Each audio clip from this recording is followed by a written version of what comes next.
All righty. Are we actually underway here? I think we are. We're finally underway. Wow. All right.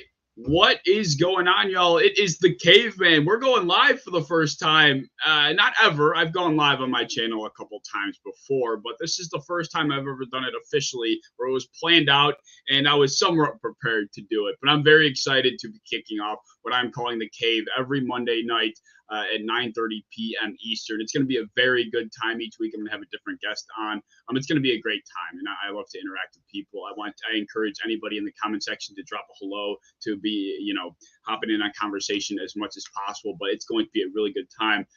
Yeah, of course. Before we get into it, you guys know how I roll around here, Mott's, right? Mott's. It's just like a pre-recorded video, except it's live. All right, so let's get right into it. Without further ado. I mean, it's my first show. We're calling it The Cave. It's the first show. I do a show every Wednesday with my brother Justus, and it only felt right that, of course, he's my first guest. And if you guys are not familiar with Justus, I mean, this guy, he's one of a kind is the best way to put it. He does everything you could imagine. And this is what I would call in my notes as I was preparing for this, the guest spotlight part of the show. Justus he's amazing, man. He does every single thing you can imagine. He's not only a fantastic dude, he's a fantastic content creator. He's a YouTube podcast manager for the Buffalo fan base. He does shows it feels like he's doing something each and every day of the week. He's got Justice for All Home Field Advantage, which he does with myself. First Round Bye, which is on Fridays. And he's one of the best highlight compilation video makers out there, especially just in the niche of the Bills community, especially. He kills it, number one, out of the park. I'm not familiar with the broader landscape, but I'd imagine that he's right up there with the best of the best. He's great, man. And be sure you're checking him out. And of course, we got to bring on my boy, Justus. How are you doing, my man? Welcome Monday night. What an introduction. Oh my God. I feel accomplished. Damn. Dude, you deserve to feel accomplished, man. You've gotten some recognition from people on Twitter. I mean, one of a kind, man. It honestly is the best way to describe yourself. Listen, man, I can't thank you enough for having me on your show. Man, you are one of the most talented people that I have gotten the opportunity to work with. And I have to keep you close because you know what I'm saying? You meet somebody talented, you can't, just let them go off and be talented. You know what I'm saying? So it's a pleasure to work with you always, man. So I'm honored to be here. Appreciate you. Of course, man. I'm happy to do this. And before we get any farther into this, I came up with a very corny promotion video that probably will get copyrighted if I ever make it further than I am right now. But eventually we'll worry about that when the time comes. But I want to premiere that for a second because I'm just so proud of this. 900,000 years ago, an alien videotaped his attempts to educate a caveman. The Prometheus and Bob tapes. I mean, it's just 9 seconds. I don't know if anybody knows what that actually is. Did you ever watch those when you were younger? Did you know what they were? I think you muted actually. That's my fault. When like you first sent it to me, I knew it looked familiar. Like it felt nostalgic. You know what I mean? Like I felt it in my soul, but I couldn't put my finger on it. So I didn't know, but I feel like it's something very familiar. Yeah, honestly, when I was younger, my cousin, his name was TJ, my cousin TJ, he showed it to me. And I'm like, what? I was like, I can't even remember how old it was, like 8 or 9. And I'm thinking to myself, I got to have some sort of promotional video for this. And I'm thinking caveman. I watched the SpongeBob episode where they're like the cave people. I don't know if you remember if you watched that episode, but I tried to take something out of that. Nothing really fit. And I thought of that. And I'm like, it's perfect. But yeah, enough of the babbling. Let's get into it, man. We are going to start off. So I have different segments for the show. I'm trying to keep it on schedule, but we'll see how that goes. So the first thing we're going to stick with, of course, where the recent news category is the first topic that we have to stop at. And unfortunately, not to start off on a negative note, but the recent news that we have gotten out of the NFL landscape wasn't necessarily the best of news at all. We lost Dwayne Haskins. I can't even remember what day it was, just a couple of days ago now. But it was honestly, it was probably one of the saddest things we've heard all year. I mean, I feel like we lose somebody significant. Of course, every life is significant, but somebody that has made an impact on a broader scale, it feels like so often, and Dwayne Haskins is one of those guys. It was very sad. He was crossing a throughway. I I think he was in Florida or something like that. Nobody really knows the full story, but nonetheless, it doesn't really matter. It's very, very, very tragic to hear. Yeah, for me, like I'm an Ohio State fan, so like not that it was more like traumatic for me than anybody else, but just No, you good. No, you were unmuted. I was just I'm sorry, my mic is cutting in and out. But for me, I was an Ohio State fan, or I am an Ohio State fan. So, you know, I watched Dwayne Haskins. Like, you know, Dwayne Haskins came in and he was a baller. You know, it was Cardale Jones. I think he came in after Cardale, and then I don't remember exactly, but I remember he won us a lot of games. You know, we made the playoffs with him. He was a really talented quarterback, and I was excited to see him, you know, do his thing in the NFL. And when it happened, it was like so shocking. You know what I mean? It was just like out of the blue. Like I'm just talking to my family, and then all of a sudden I'm looking down at my phone, and it's like Dwayne Haskins just died. And it's like, what? It kind of felt like, you know, Kobe a little bit to me, where it's just like so sudden. It was just like so like out of the clear blue sky that you know, it really was it was just a really disappointing day overall with that happening, and then like the way people reacted to it, and then the way people reacted to the reaction. It was just all like really negative energy day, and I feel like that kind of sucks, especially when we should be, you know, celebrating the life of a super talented, you know, kid. And I guess, you know, I hope he's in a better place now. And yeah, man, it just rest in peace, Dwayne Haskins. You know, thoughts and prayers to his friends and families and everyone, you know, that knew and loved him. Yeah, I mean, I absolutely, man. It's like I know a lot of people, not including myself. You know, you hear yourself say, you know, like it felt like Kobe, like that kind of news hit, and you know, some people might completely disagree with that, but that's kind of how it hit me in a way, like somebody that I feel like influenced, you know, especially not only the NFL, but somebody that I feel like I watched. You know, he came out of the draft. You know, I watched him in his early years in the NFL. You know, and as he's growing up and he's getting through his career, and it's like, I guess just watching that process of his young life, I guess just makes it feel like I was almost a part of it in some kind of stupid manner. But it just really, it's what makes it hit in an interesting way.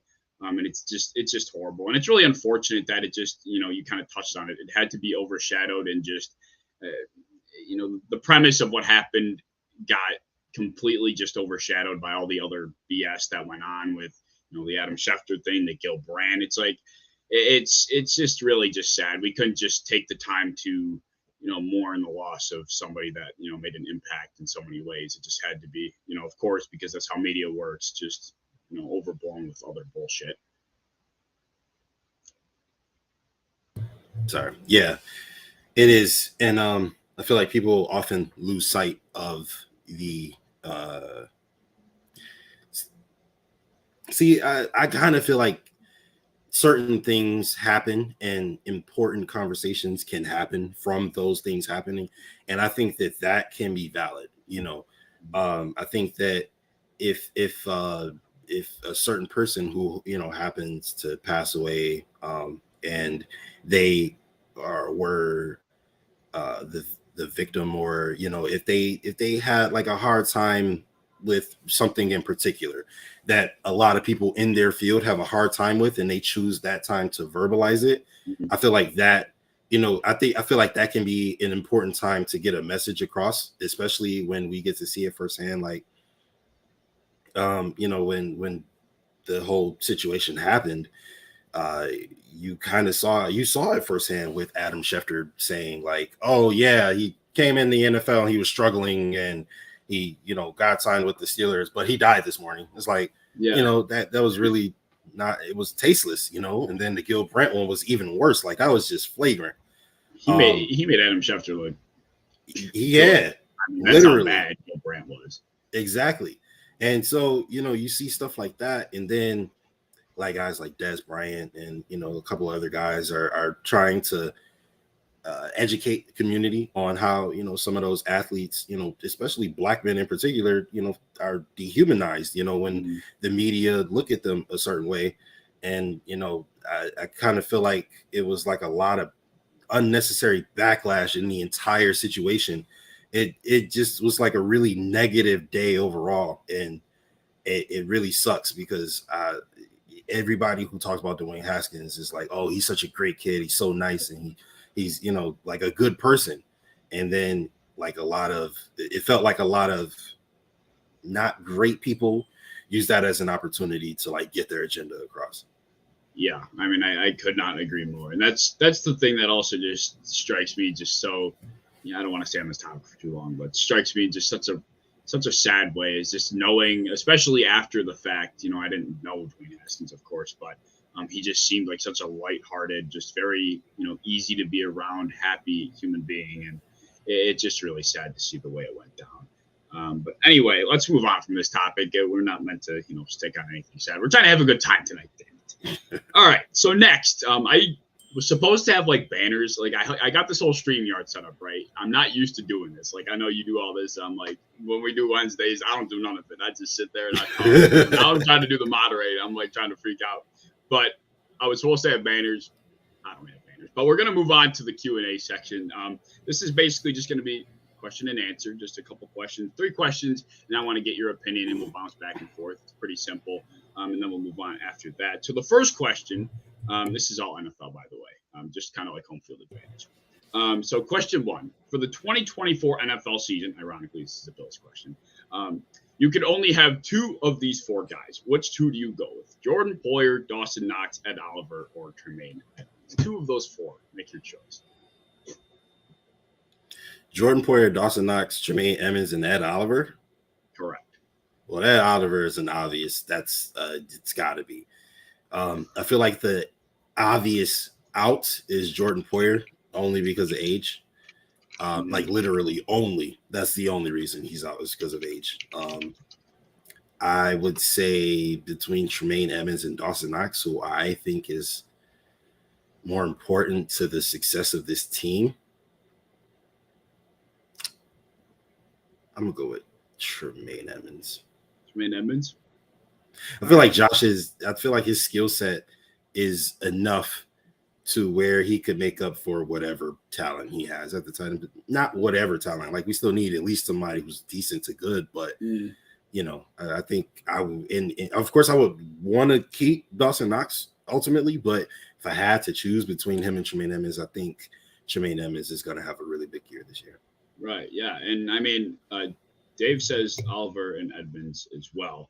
I think Oliver, just like you said, Oliver's a lock in my personal opinion. I think he's the brightest of the 4 in terms of future, as far as their future goes. Of course, like you mentioned, I think when it comes down to really Ed Oliver, Dawson Knox, and Tremaine Edmunds. You know, Ed Oliver being a lock. Jordan Poyer is just too old in this conversation, like you mentioned. And then of course you have Tremaine. Or who did I not mention? You get what I'm saying. Davis Mills. Yeah, so I don't know. It's really hard because I have a very, very, very, what's the word I'm looking for? Big spectrum relationship with Dawson Knox. I mean, I was as far left on the spectrum as I'm sure you remember with Dawson Knox. I mean, I could not stand the dude. I wanted this dude cut. Thrown out on the curb, never to be seen again in a Buffalo Bills uniform. Like I was so done with him. And then he completely turned it around, and I ate my words as quickly as I could to avoid looking like a complete moron. But you know, like you mentioned, Josh Allen could really make up for that, and I think, you know, no matter the talent that's around Josh Allen, he's going to make them look, you know, a lot better than they actually are. But with that being said, I guess it all comes down to your outlook on Tremaine Edmunds, though. Like, I feel like if you're a Tremaine Edmunds hater, which, you know, we all know those exist, you know, I think people are taking Dawson Knox instantly. For sure. It's a very hot, especially right now, it's a hot topic because a lot of people are talking about, you know, whether or not Jordan Poyer and what his future's looking like. People are even talking about Jordan Poyer being traded. I can't imagine that's going to happen. Just a lot of interesting conversation going on right now. But I think originally it was Bruce Nolan that posed this question, and it was interesting. I wanted to steal it, so shout out to him. But if I were to, Yes, Bruce. Bruce is the smartest dude on Bill's Twitter without question. So yeah, I think your only options. I think Jordan Poyer has to be out of this conversation. Ed Oliver has to be involved, and it comes down to Knox and Edmonds. Man, I don't know. I think I'd also go with Edmonds just because, like you mentioned, Josh Allen he's just so good. He'll make up for whatever has to go in place of Dawson Knox, and that little bit of not hatred, but doubt that I still have about Dawson Knox comes creeping back up every once in a while. And as hit or miss as Tremaine Edmonds has been, I still don't have that much just angst toward him like I did for Dawson Knox previously. So I think I'll agree with you. Definitely Tremaine Edmonds and Ed Oliver, just as Dave mentioned as well. So let's move on to. No, you go ahead. I was just gonna say, like, as good as Dawson Knox is as a tight end, I don't think he's as good as Tremaine Edmonds is as a linebacker. I think they're both for a take like that. I think they're both pseudo top 10 at their position. And I think Edmonds might be a little bit better, a little bit, And not only that, but with this reshaped defensive line, I really think Edmonds is going to have a lot more opportunities to make a lot more plays this year. And I think this will be the big year to tell us whether he'll be our guy or not. Yeah, and I agree. And I just think it's so funny how, people have it just kind of like how I had it out for Dawson Knox. They have it out for Tremaine Edmonds right now. And I just said it like, I think you truthfully, if you said it to the wrong person, would get crucified for a take like that. How could you possibly say you had good reason to be out on Dawson Knox? Like, you didn't perform well a lot of times. So I get why you said that. Yeah. Well, yeah, I guess I wasn't in the minority on that, but neither are Tremaine Edmonds haters. I mean, there is a very solidified group of people that believe this, and I'm on the fence with him. I'm not one way or another leaning heavy. I'm just I'm a wait and see with him, and I'm not pressing to push him out the door personally. And question number 2. This one is also a Bills question. I don't remember doing this one, but we're gonna do it anyway. If the Buffalo Bills were to hypothetically trade up in the first round of the NFL draft to pick number 13, I don't know how. We're going to ignore that fact. And the Bills had the option of Sauce Gardner or Jameson Williams. Jameson Williams. Going to do. Oh, I'm sorry. Was I not supposed to answer that quickly? I'm sorry. Jameson Williams? 1,000,000%. At 1,000,000%. Yes. Yeah. I don't have any bone in my body that has any doubt. See, okay. Here's the way my brain works, right? My logic is, we have the most talented man who has ever walked on this planet to play the quarterback position. I mean, like, back in the caveman, like, they might be able to throw it like 97 yards. Don't matter. They can't do what Josh Allen can do, right? So we have that. All right. Sauce Gardner, great player. This is nothing against him. But you pair a generational talent at quarterback like a Josh Allen with a extremely good receiver in Stephon Diggs, who may be one of, if not the best wide receiver in the NFL at this point. And you also pair that with what could potentially be another generational talent in Jameson Williams. Not only does Jameson Williams come here this year and help you potentially win a championship, but he could potentially help you win championships for the duration of Josh Allen's career, because he's not older than Josh Allen. He's probably 4 or 5 years younger than Josh Allen at this point. So let's say Josh Allen is able to go another decade. Let's say he does a decade. They win multiple championships together. This is nothing against Stephon Diggs or anything. And I do hope he retires the Buffalo Bill, but why not have 2 great receivers, especially if one of them is going to be on a rookie deal for half a decade? Like, go get that generational talent. Sauce Gardner, he's good. I just don't think he's going to be. So for me, it's about value, right? Mm-hmm. Net value. All things considered, all things equal, which one is going to gain me more than it loses me, right? I don't think Sauce Gardner is going to be better than Tre'Davious White. And even if he is, I don't think it's going to be like to the degree where he is just locking down a single side of the field. I don't think that's who he is, right? Not at the NFL level. Maybe he will be. I don't know. But I don't think that's who he is. I think Jameson Williams with Josh Allen could be our Tyreek Hill, could be our Jamar Chase. You give Jamar Chase or Tyreek Hill a Stephon Diggs on the other side, it's not fair. So I'd say give me Jameson Williams 100 times in one.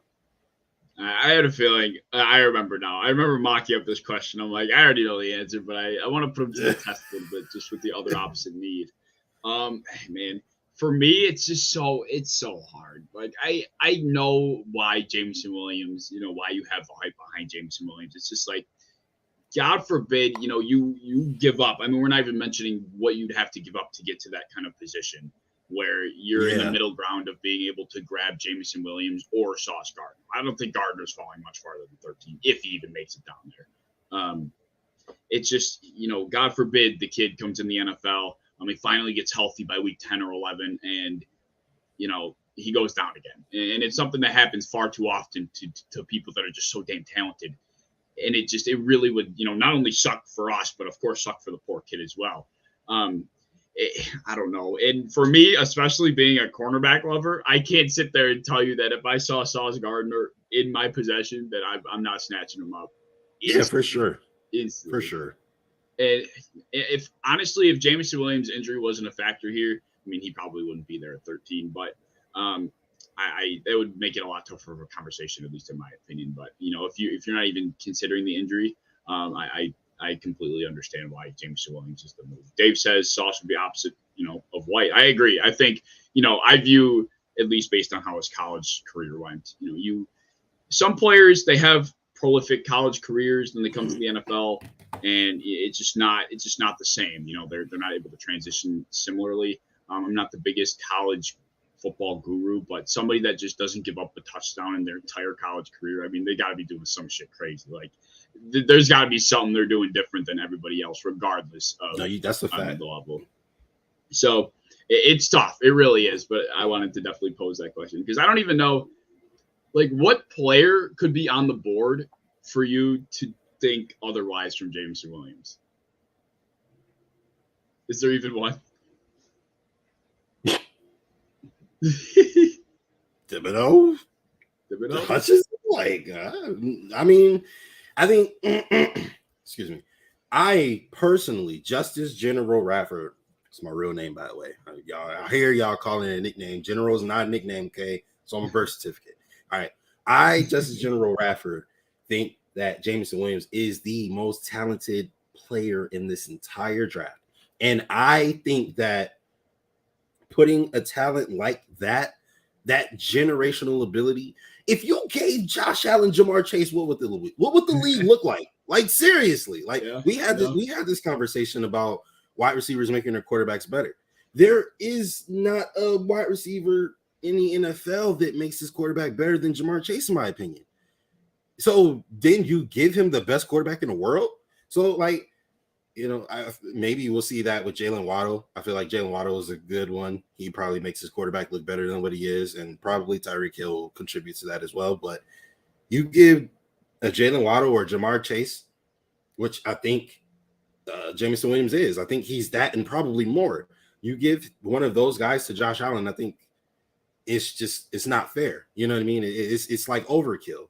And, I 100% agree with Sauce. Like, if Jameson's not there, then of course, like, Sauce is probably the one I would take probably second to him in this draft. But yeah, I think he's the guy. I think he's going to be like one of those guys. I really do. Definitely. I can't disagree. I'm just trying to think, like, all right, how do you view Kyle Hamilton? Do you view him as that generational talent at the safety position, would you say? It's hard to say generational, but I think he's really good safety. I think he could be, Jesse Bates, that type of guy. Mm-hmm. He could be one of the best safeties in the league. I wouldn't be surprised. Like, Derwin James came out of Florida State, was just tearing, everything up. Like, so I wouldn't be surprised. Honey Badger, he came out of LSU, I'm pretty sure it was, tearing everything up. Jamal Adams, even though he was terrible the back half of his career, he came out and started, and originally he was tearing everything up. So we've seen this happen at the safety position where a really good player can come in and make a really big impact immediately. So we just have to see him do it consistently. Yeah. I agree. I honestly, when I was making this question, I wasn't sure who else I could really put up to Jameson, but that was the best I could. Real quick, Justin already popped up on screen, but what's going on, brother? Nice to see you in here. This is kind of how I see it, but we're not going to kill the conversation much more here. But I kind of agree. I'm not sure who's he referring to. Wilson? Is there a Wilson in this draft? It's just like Garrett Wilson, wide receiver, Ohio State. Yes. He's good. Yeah, I mean, I don't know. I'm not. Yeah, I'm not Jameson, big on the I'll wide take receiver Jameson. conversation. Yeah, I know you will. Hey, Sparrow, what's up, bro? Thank you for popping in. I'm enjoying everybody. Leave your thoughts, any comments. Make sure you guys leave them in the comments below. And question number 3, final question of the Q&A. I'm gonna name AFC receivers. How many do I have here? How many of them are better than Gabe Davis? That was a fun one. It was. I'm going to name AFC receivers, and I want you to put them in order based on how many receiving yards you think they'll have this coming season. First being the most and last being the least. This should be a good one. All right. Okay. Some good questions. All right. I have a couple here, which I don't know if you'll be able to remember them, but I got Devontae Adams, Jamar Chase, Tyreek Hill, A.J. Brown, Stephon Diggs, and Amari Cooper. Amari just got traded where? Cleveland. Oh, okay. No, not him. It put him dead last. Because I think he's the least talented receiver you just named. I don't know why. I had him in here. I don't even know. I'm honestly it. So my 1 and 2 is dependent upon whether or not the Buffalo Bills take a wide receiver in the first round. Right. Yep. Buffalo Bills take a wide receiver in the first round. My 1 is going to be Jamar Chase. If not, my 1 is going to be Stephon Diggs. And obviously, those are interchangeable based on the criteria I just named. 3. I'm going to go A.J. Brown. I think A.J. Brown is a dog. I think A.J. Brown is potentially the best wide receiver in the NFL if he had a quarterback that could, sling the rock. Tannehill's okay, but he obviously is not one of the upper echelon quarterbacks.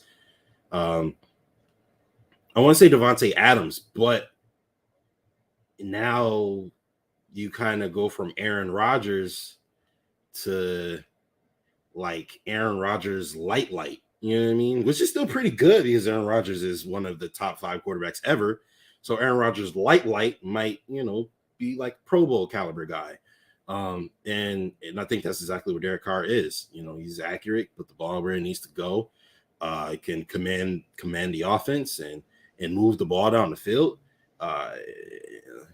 It'll be interesting to see what Devontae Adams can do with him at quarterback, and not the guy who, as soon as he beats his receiver off the line, the ball is literally between the 1 and the 7 in his chest. So, all right, I'm being biased because I don't want Tyreek Hill to have a lot of yards. I'm going to put Tyreek Hill before Devontae Adams. And then who else is on the list? It was Devontae Adams, Justin Jefferson, Stephon Diggs, A.J. Brown, Amari Cooper, Tyreek Hill. I will put Justin Jefferson, not Jamar Chase. Oh, I have them both on here, don't I? Oh, no, okay. Jamar Chase. I'm sorry, not JJ. Okay, all right. I confused myself. I think I named everybody, right?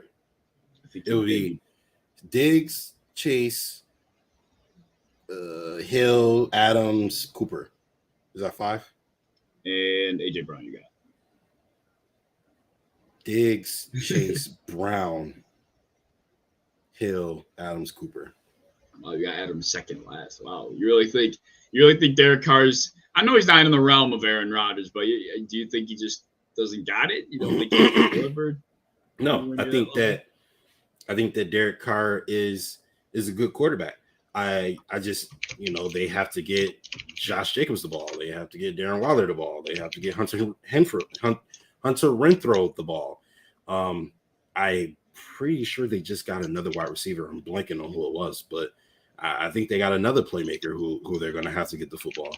And again, I don't think that Derek Carr is going to be able to put it between the 1 and the 7 the way that Aaron Rodgers can, when Aaron Rodgers had literally no other help other than Aaron Jones. He had to depend on Devontae Adams. So I just think that his production takes a very big dip in the offense that has more weapons to utilize, and a quarterback who simply just isn't as good. No shot on, but I mean, come on, that's Aaron Rodgers. Mm-hmm.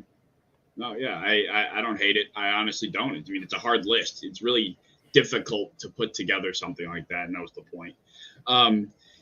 It's really, really hard because you gave A.J. Brown the credit that I think he deserves as well. A.J. Brown is a guy that I don't remember if we included in the conversation when we talked about wide receivers that help their quarterbacks out or make them look better. I don't remember if he was really ever. I don't think so, but he's a good one.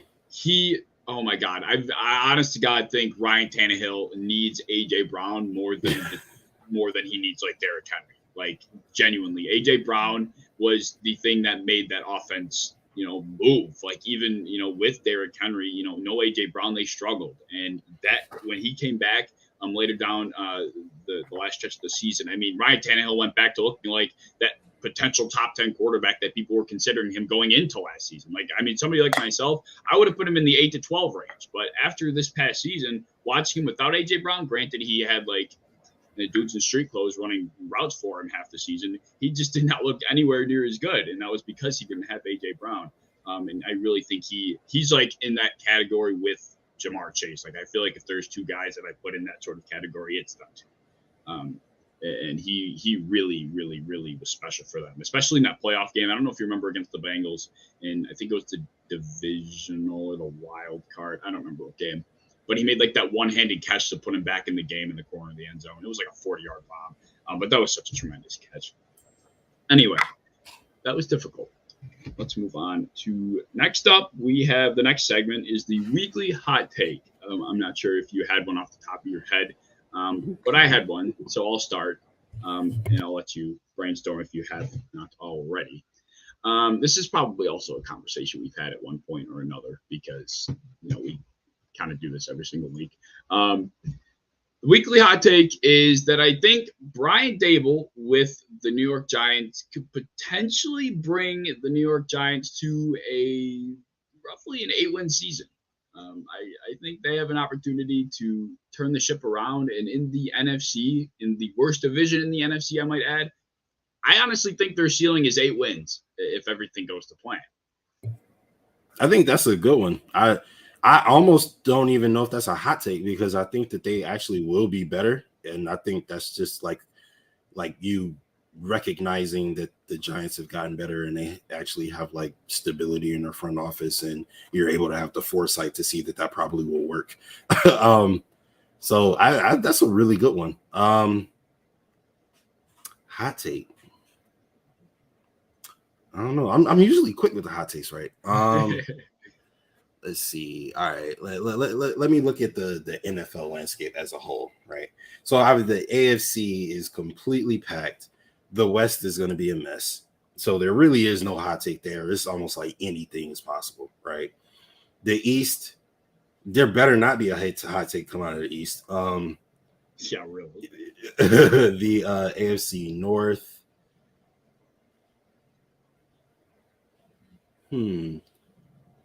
Okay, so we got the nope. The Browns suck, so that wouldn't work.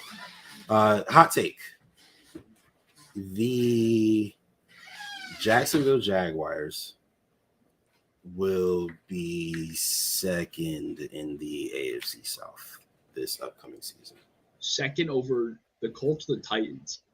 The Colts are going to be the truth this year. You think the Titans are going to be like that bad, or the Jags are just going to somehow? I think the Titans are going to be very mediocre, and I think the Jaguars might be slightly less mediocre.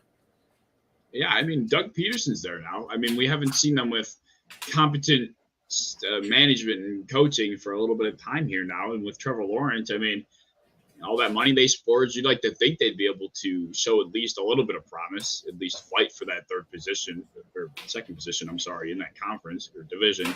I don't foresee the Texans putting up much of a fight at this point in time. I mean, Davis Mills wasn't awful down the stretch, but I mean, you'd like to think your number one overall pick from a couple of years ago can outplay the Houston Texans and Trevor Lawrence. So I mean, or Davis Mills. But that's an interesting one. It would, I think, probably require the Titans to really skid, but it really makes you think. How many wins do you think they realistically could grab? You see, I don't think the Titans are that good. I mean, all right, so let's look at the Titans last year, right? They were good because they played garbage teams. Now, we played garbage teams too, and we couldn't get the number 1 seed, and that's more of a stain on our shirt rather than it is saying that the Titans are a good team. Okay, the Titans are really not a threat for real. They're not. Like, they're just not. They don't have the quarterback talent to do it. They don't have the infrastructure to do it.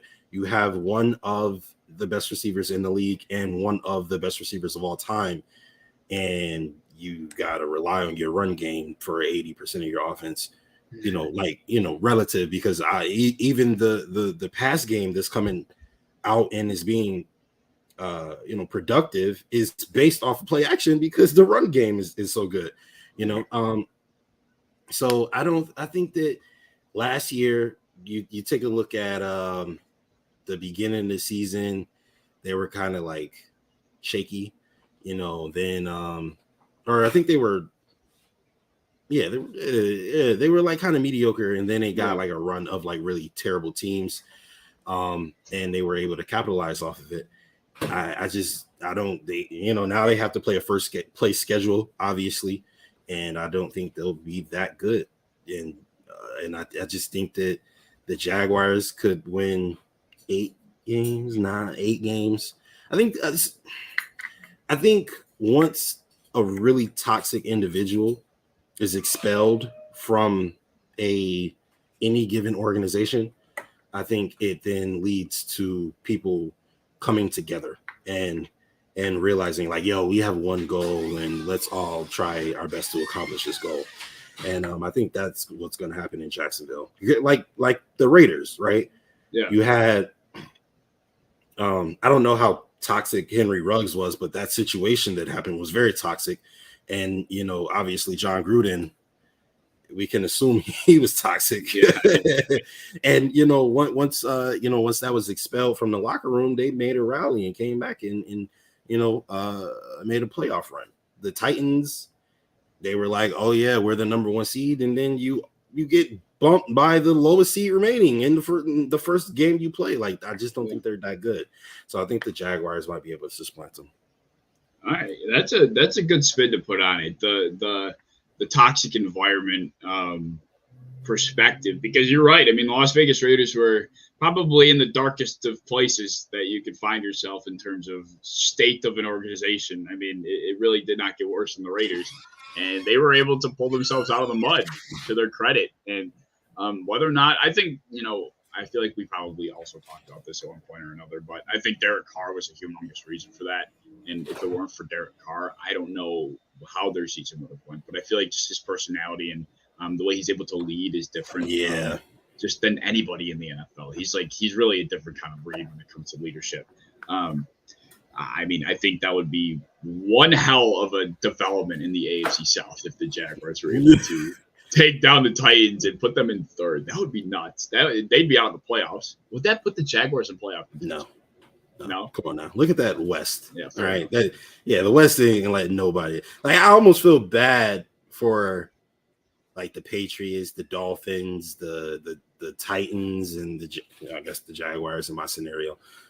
Even the Bengals and or whichever team doesn't come out of the North. The Bengals, Ravens, or Steelers, because I don't think the Browns are a realistic, shot to win anything. I feel bad for those teams, the teams that are like 2 and 3 in their division, because it's almost like you have no shot, bro. Mm-hmm. Like the Chargers, Raiders, Chiefs, and Broncos are, unless something goes horribly wrong in any one of those situations, they're going to be in the playoffs because they should be. They have the roster to do it. Like, that's what they did. They literally built rosters to win championships. So at the very least, you need to be making the playoffs. So yeah, I don't think it gives the Jaguars a better shot, but it does say, all right, we have our quarterback. All right, Travis Etienne came back healthy this year, and he had a good season. All right, Christian Kirk isn't a waste of money, and not that he was a waste of money, but like he's not overpaid, and maybe he is a number one wide receiver, something like so. Maybe we'll see some better narratives coming out of Jacksonville. Yeah, I mean, I would honestly be all for that. I like seeing a nice underdog story, and I think the Jaguars can definitely use one, unless it's against our Buffalo Bills. But we're not going to indulge into that type of conversation. My boy Juice, what's going on, bro? Thank you for popping in. Of course, we got to put the mock in the corner. What else is new? All right, so we're going to get into our final stretch here. I don't want to run this extremely long, but this last segment will probably take a bit. So this is the part that I've been most excited to try out, which will probably require a bit of kinks here and there. As I keep going on with this, I'll smooth out the show. But I think it's gone pretty well so far, which I'm kind of impressed with. So next up, we have the quiz. It's called the Cave Wars. Oh. All right. So here we go. This is the thing I'm excited for. The Caveman's Quiz Game. All right. We got 5 NFL quiz questions for my guest, Justus. The question categories include 1 being recent events. The 2nd will be statistics. The 3rd will be history. The 4th will be a draft question. And the 5th will be football IQ. You have an option between the easy, medium, and hard for each question. You get 10 points for an easy answer, 20 points for a medium answer, and 30 points for a hard. 15 seconds per question, and then if you fight, you win, and you get to have your name etched on the Caveman leaderboards. So there you go. You will be the first person in here, no matter what, because so I will be number one. I'll be number one. So you will be automatically number one after week 1. Bro, that is creative as hell. I'm super excited for this. This is gonna be fun. I'm looking forward to it. Sure. So, the first one was the recent events question. Do you want to do the easy question, the medium question, or the hard question? Come on, only 30 points this way. Come on. You want the hard question? Absolutely. All right. So I'm going to give you the hard question. I'm going to read it off, and then I'm going to start the timer. There's going to be a timer that pops up in the top right corner, 15-second timer. And then once that runs out, if you don't have an answer, big 0. All right. So the question is, where did Andy Dalton sign this offseason? Lord, where did he sign? Oh my God. 8 seconds already. Oh my God. Okay, it wasn't Chicago. I'm gonna say the Falcons. No, it was that was Marcus Mariota. Yep. It was the Saints. Ugh. Yeah, I know. I know. I never would have known that. I probably should make the hard question a little bit more time. You kind of got screwed there. I'll do 30 seconds. I wouldn't have got that either way. It would have been 15 more seconds of me squirming. Yeah, he got signed by the Saints. I'm like, I didn't know that either. I mean, I was just looking at some offseason acquisitions, and I'm like, I didn't even know this happened. Like, when did this happen? I completely missed Andy Dalton even leaving the Bears. I'm like, when in God's name? Right, because I was going to say the Cowboys, but I was like, nope, that happened already. Yeah, it was weird when I saw that one. But yeah, all right. So question number 1 down. We're going on to the statistical question. Once again, do you want the easy, the medium, or the hard question? I can't go up on the leaderboard with 0 points, so let me get the medium. All right. This is an interesting one, but it's a 50-50 one, so you have a pretty good opportunity here. All right. So the question is, which Bills player had more rushing attempts last season? Mitch Trubisky or Isaiah McKenzie? That's a great question.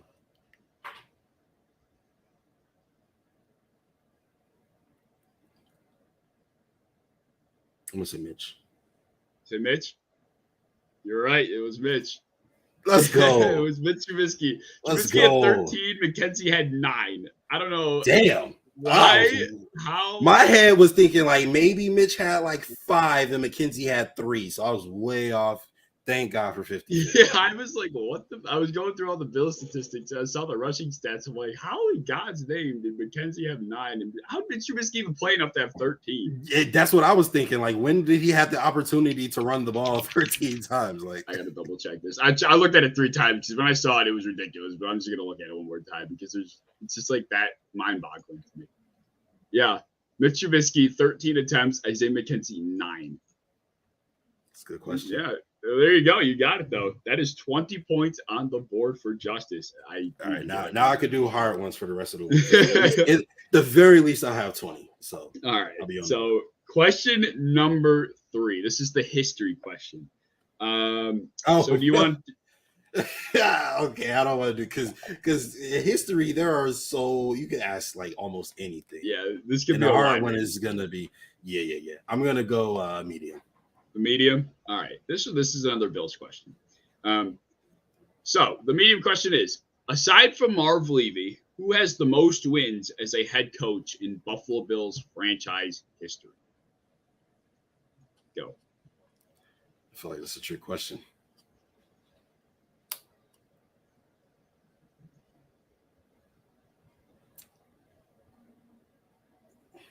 Shall I do it?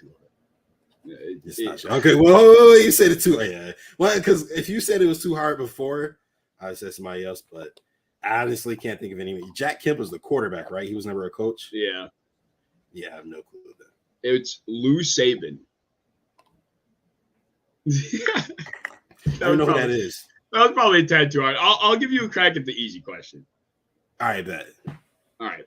So it's pretty easy, I think. So who won the Super Bowl in the 2015-2016 season?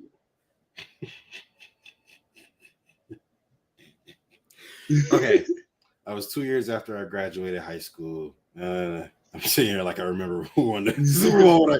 I'm gonna go Eagles. That was the year the Broncos beat the Panthers. 15-1 Panthers. Yeah.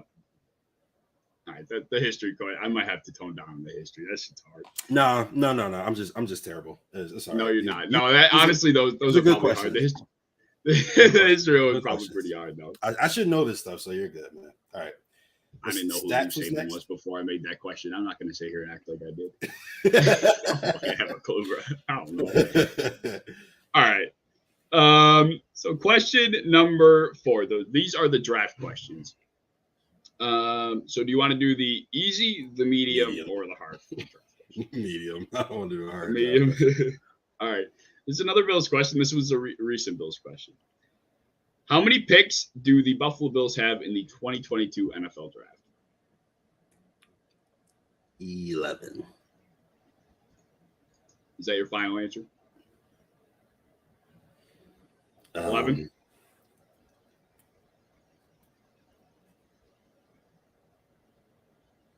Yeah, we'll go 11. The answer is 8. They have 8 draft picks. I just did a mock draft for PFF and they gave me 11 picks. So PFF screwed. PFF gave you 11 picks? Yes, bro. That's why I was thinking like. So when I did the Draft Network's mock draft, I did it and it was like it felt fine. Duh, I should just use the Draft Network's mock anyway. So I did PFF and I got like 11 picks and I'm sitting there thinking like, it's a little weird. Oh, I made a trade. You made a trade? I made a trade. That's right. I was going to say, where did God's name did 11 picks come from? I suck. All right. Is the last one stats? The last one is. Thank God I got my 20 points. What? Oh, last one's the IQ question. This is hard. Give me the hard. I'm sorry. I'm kind of using you as like the guinea pig for this, man. You're kind of getting good. No, because you know what? It should be tough because you don't want just like this guy with, you know what I'm saying? Like what's 3 times 5? 150 points on the board and then 150 points on, you know what I'm saying? So it should be tough. Yeah, I got you. But still, I'm like, I really didn't know how to gauge these. So I'm sorry. You're definitely going to get another crack at this down the road. Yeah. Cool. So question number 5 is this is the football IQ question. Do you want the easy, the medium, or the hard? Football IQ, I'm going to go hard. The hard? All right. What is, I got to pull my banner. What is the lowest amount of points you could score on a singular play in the NFL?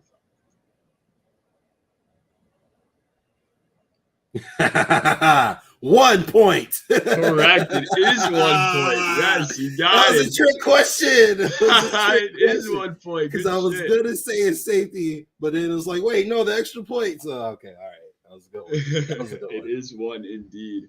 I was honestly thinking I should have. Damn it! I should have rephrased that question because I had in mind there's actually a 1-point safety. That's what I was thinking of. I didn't even think of the extra point. Damn it! I completely Wait, 1 ruined point it. safety? What do you mean? Yeah. So actually, there's a rule. If you intercept a 2-point conversion, they Oh, bring right. it out and they get tackled back in the end zone. The other team gets a 1-point safety. Does that make sense? Oh, wow. Really? Yes. That is a cool little tidbit. I've never Yes. even thought of another. Like, imagine if something happened like that in the playoffs or something. I know. That'd be wild. That'd be some shit Okay. that we'd lose. So, on. like, if dude like returned it or he caught it on the 2-point conversion, he returns it and somebody grabs him at like the 2 and he fumbles back into the end zone and like it goes out or something, it would be a 1-point safety. Yeah. So the team that was going for the 2-point conversion originally would end up getting 1 point instead of 2. Okay. Because so it's a whack ass. I didn't even think of the extra point. Nah, But that's- you tricked me on my own trick question. That's the funniest part about it. You know what? If you would have rephrased that question and made it to where like that was I would have never known. Like I've never heard of a 1-point safety. So Yeah, that would have been worthy of the hard. Well, there you go. You crushed it though. You got it. Right, so I thought, 50. man, how did the fucking extra point not even cross my mind? Damn it. All right, there you go. Good job. You got 50 points. You'll be edged number 1 on the leaderboards. Who knows? My next guest can come out shooting for all the hard questions. They can go over. You might hold this spot for who knows how long. We'll see. But I mean, that's a good way to end it. That was fun. I'm glad that. Yeah, that was dope. That was dope. I think that was dope. That was really good. This whole thing, like this whole platform, is really dope. I like that. Thank you, man. I appreciate it. You're definitely gonna have another crack at this once I get it more. Once I gauge the questions better, you're definitely getting another crack at this. But yeah, I didn't really have a closing segment. I guess we could kind of do our own spin-off of final thoughts for our closing segment here. Do you have anything, any other thoughts you wanted to get out, or any other conversations you want to try and have? Yeah. All right. So I think we've talked about this before. I mean, Emmanuel Sanders was talking about Gabriel Davis being like Demaryius Thomas and Michael Thomas and all these great receivers he played with. What do you think Gabriel Davis's ceiling is? I mean, like everything goes well and just the freaking, I don't know, like everything goes perfectly. What player comp would you say his ceiling is? Gabe Davis player comp. I'm gonna say. Let me look up this. I gotta look up. Somebody came to my mind, and 6'3", I think. Is he 6'3"? I think so.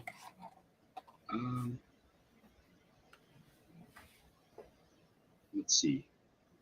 Oh, this might actually be the comp I'm looking for. I might be so off on this. You know what's crazy is that I've been sitting in the private chat section this whole time, not knowing that there was comments and people were helping me out. Yep, Big Kid literally gave you an answer for 8.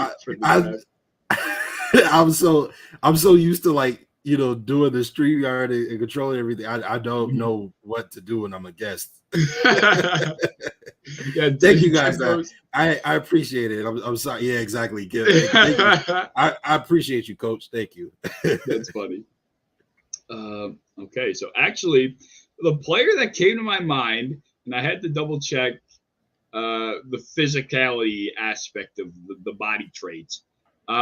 So Andre Johnson came to my mind, which I feel like might be a little far off. Andre Johnson was 6'3", 227. Gabe Davis, 6'2", 216. So they're not the furthest off. I mean, an inch. But Andre was jacked though, and it took him a little bit to get there. You know what I'm saying? He came in a little scrawny, not scrawny, but you know what I mean. Yeah, I feel like Gabe Davis is like a big dude, but I feel like he doesn't like look big. Like he's skinny. I don't know. He is skinny. Yeah, like I feel like he doesn't come across as like an Andre Johnson kind of like monster. Yeah, so maybe that's a bad one. Man, who is a cut? Well, but that's what I'm saying though, because Andre Johnson, when he came out, he wasn't always that jacked. Yeah, that's true. So you have to get there. Who would you say? I guess mine is more like based on like production guys that I think he could be if his skill set was at its highest. And I really think Keenan Allen. When I see Gabe Davis, I really think Keenan Allen. I think that if he is able to, crisp, get his route running like crispy, kind of like a Diggs, and when you're in the locker room with Diggs, and you get, lessons from Emmanuel Sanders and, things like that, I think that he could get there. You get, lessons from, he worked with John Brown. He worked with Cole Beasley. I think that Gabriel Davis, if he, and he is smart, we talked about John Brown was talking about how when John Brown came to training camp, the Gabriel Davis rookie's year, Gabriel Davis was helping him with the playbook. You know what I mean? So Gabriel Davis is smart. He's athletic. The boy is a god on the boundaries. The sideline. He's like the sideline Jesus. I don't know. Like if Jake Kumerow is touchdown Jesus, Gabe Davis is sideline. So I think Keenan Allen and like really good ball tracking. Like he's great with ball tracking. Absolutely. Ball tracking is definitely his specialty. Whether it's high pointing the ball or coming down with it after a deflection, the dude is pretty much going to catch it. One of the catches that I remember so vividly for Gabe Davis was can't remember the game. I remember the catch in the play. It was a slant across the middle. I think it was the Patriots game at home. Was it that game? A slant across the middle. It was freezing cold, and I know the ball had to be slippery as all hell, and Josh Allen put it on a rope. And he just, it was like from 5 yards out or something. Gabe Davis just stuck his hands out. Dude caught it, didn't bobble it or anything. He had a guy draped over his back. But, I mean, that was like a strong-handed, big man catch. And honestly, did we talk about this like Michael Thomas? I feel like now they're ringing a bell. Like a Michael Thomas type of guy, except more of a – it's Slant boy Davis is going to be Gabe Davis. A bigger route tree? Yes, fair enough. I think the hands – yes, literally. I think the hands, like a Michael Thomas type hands guy, but Keenan Allen with the route running, if he's able to refine it, I mean, that would be one of the best receivers in the NFL if he's able to catch that type of ceiling. For sure. And I think having Josh Allen, well, even if he isn't that good, it might make him look that good. You know what I mean? Right. Yeah. And I mean, that's exactly what Josh Allen is capable of. We touched on that earlier, but I mean, I didn't really plan on any closing thoughts. Otherwise, Dave did mention, he said, why don't you guys tell us what you guys have coming out? Justice, do you have anything in the works currently that you're getting ready to pop out with? So I have Britton Covey, wide receiver and return specialist from Utah, the alma mater of Zach Moss. He will be on Justice for All this Thursday at 9 p.m. Two-time All-American, 4-time All Pac-12 player. We have home field advantage this week with Eli all day. Yeah, exactly. My man Eli, all day Buffalo. I was thinking we could do like a mock draft. What you think? Yeah, definitely. Mock draft. All right, cool. But we gotta do like a whole 32 team, one round. All right. Yeah, I'm down, dude. And, I'm ready for whatever. Yeah, and then also, I only mentioned this one other time. I haven't made like an official announcement yet, but my man Cage, man, inaugural show. I gotta give some big news or whatever. You know what I'm saying? Drop a little gem in me. Having Bills linebacker Tyrell Dodson on one of the platforms soon. So make sure you guys look out for that. That will be coming real soon. That is, talk about a bomb. That is a bomb and a half. That's awesome, dude. Tyrell Dodson. You got Tyrell Dodson, and you got, what was the other guy's name? Britton Covey. That's awesome. That is pretty damn dope. That's hella exciting, man. But yeah, make sure you're checking out Justice. Let me pull back up where'd it go? The guest spotlight. Oh shit, Dave. That's so dope. Shit, Dave. All right, so yeah, just be sure you're checking out Justice at any social media platform that you possibly can. He is, as I mentioned, I spoke to his sentiment earlier. The dude's amazing. He's always got something crazy in the works, as he just listed. Be sure you're checking out any and all of his shows, any of his work. He's a workhorse, the definition of a workhorse. But yeah, for myself, to be honest, I don't think past the present. So right now, I'm finishing up my show. Tomorrow, I was thinking about going into this week. I was thinking about having a video for Tuesday. Haven't gotten that far yet, so we'll see what's going on, Dave. But as of right now, I'm just kind of winging it, and I'm very happy to be doing so. Otherwise, yeah, that's about it. That was the first show, The Cave Live, every Monday nights. My boy Justus, man, you were a blast to have on. I knew this would go so smooth, with you on here, and we gel together so wonderfully. It was absolutely. Anytime, brother. Anytime. You already know, man. It was fun. I'll be sure. Yeah, I'll be tweeting out the leaderboards. You'll be right at the top of number one. Yeah, for a week. You'll be definitely get another shot at it. You definitely will later down the line. But yeah, you'll be number one. I'll be sure to announce it to my X amount of followers, and we'll see who dethrones you next week once I figure that out, because I have. All right. But, yes, thank you guys for watching. Thank you, Justus, for joining me, and I will see y'all later. Peace. Go Bills.